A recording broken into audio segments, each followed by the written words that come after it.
Mboriahu Akanente Joa Rayo.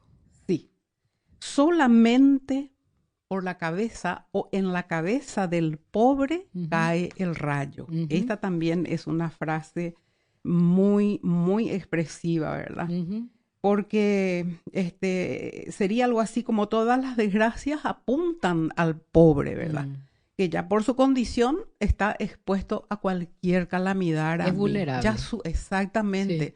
Sí. Sus casas son precarias, viene un ventarrón, le lleva al techo, le tumba la casita, o esas casitas construidas a orillas de los arroyos, por ejemplo, sí. Los grandes raudales arrastran sus frágiles casitas, ¿verdad?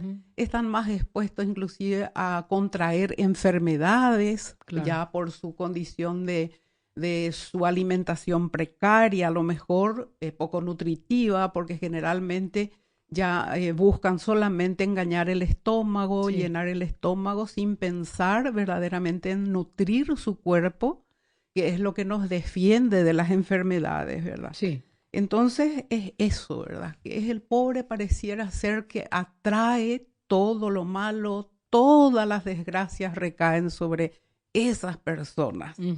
Y es por su condición misma, ¿verdad? Claro.